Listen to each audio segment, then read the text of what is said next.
লখিমপুৰ মাজুলী সংযোগী চেলেক ধুনাগুৰি দলং নিৰ্মাণথলী পৰিদৰ্শন মাজুলীৰ কৰ্মদক্ষ বিধায়ক ভুৱন গামে আৰু মাজুলী বিধায়ক সভাপতি দীপক গোস্বামীয়ে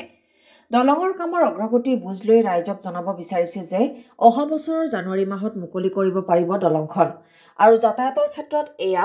এক বৃহৎ সফলতা হ'ব বিজেপি চৰকাৰৰ দলঙৰ কাম নিখুঁত আৰু ক্ষিপ্ৰতাৰে হোৱা তীক্ষ্ণ দৃষ্টি ৰাখি আছে বুলি জনায় আৰু যিমান পাৰি সোনকালে কাম সম্পূৰ্ণ কৰাৰ বাবে নিৰ্মাণ সংস্থাক অৱগত কৰে চেলেক ধুনাগুৰি দলঙৰ যি কাম আৰম্ভ হৈ আছিল বহু প্ৰত্যাশিত মাজুলীবাসী ৰাইজৰ সপোনৰ এই দলংখন আমি হয়তো জানুৱাৰী মাহৰ ভিতৰত আমাৰ জনপ্ৰিয় মুখ্যমন্ত্ৰী মহোদয়ে উদ্বোধন কৰি দিব পাৰিব আৰু আমি এটা ভাবিছোঁ যে মাজুলী ৰাইজৰ সুবিধাৰ্থে মাজুলী পাৰটো যদি আগহি আমি ঠিক কৰি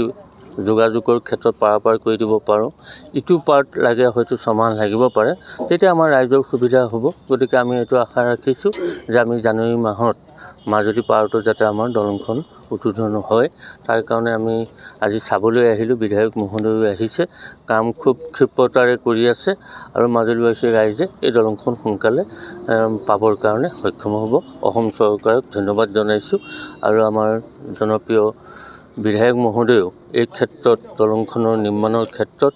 আহি যি বুজ লৈ আছে মাজে মাজে জিলা প্ৰশাসন হওক বিধায়কে কামৰ বুজ লৈ আছে আৰু মই ভাবিছোঁ সঠিক সময়তে আমি দলংখন পাবলৈ সক্ষম হ'ম আৰু বহুদিনীয়া এটা সমস্যা সমাধান হ'ব কথা ৰাখিব পৰা হৈছে প্ৰথমখন দলং কাম প্ৰায় ৯৭% আগবাঢ়িছে আপোনালোকে দেখিছেই ৯০% মোটামুটি কাম সম্পূৰ্ণ হৈছে সেই কাম বোধহয় ডিচেম্বৰ মাহত সম্পূৰ্ণ হ'ব সম্পূৰ্ণ হৈ ৰাইজক অপাৰ কৰি দিব আমাৰ মাননীয় মুখ্যমন্ত্ৰী ডাঙৰীয়াই এইধৰণে আজি মই চাবলৈ আহিলোঁ চাই খুব ভাল লাগিলে আৰু কামো খুব ধুনীয়াকৈ লাগি আছে আৰু যিধৰণে কাম লাগিব লাগে সেইধৰণে খুব কোম্পানীৰ মানুহে কাম লগাই থৈছে এইটো দেখি ভাল লাগিছে আৰু ইহঁতে এইটো কাৰণে মই বিশ্বাস আছে যে ডিচেম্বৰ মাহত লাষ্ট উইকত আমি এই দলংখন পাম মুখ্যমন্ত্ৰীৰ ঘৰৰ পৰা কিবা চিডিউল দিছে নি যে প্ৰথমখন দলং কাম প্ৰথমতে উদ্বোধন হ'ব পিছৰখন পিছত হ'ব একচুৱেলি মই মুখ্যমন্ত্ৰী ডাঙৰীয়াক ৰিকুৱেষ্ট কৰিম প্ৰথম এই যিটো দলং সম্পূৰ্ণ হ'ব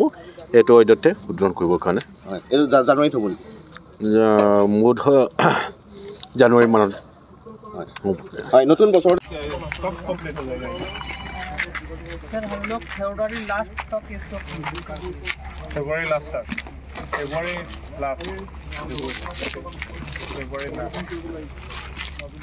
और वो दूसरा वाला साल 1.5 साल लगेगा आप लोगों का तो कार्पेटिंग का काम बाकी है और वो इस साइड से मिडिल का मोटा हो गया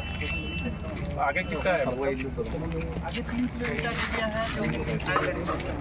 है মাজুলীৰ পৰা দীপেন সজাতিৰ ৰিপৰ্ট আছাম ৰিপৰ্টছ লাইভ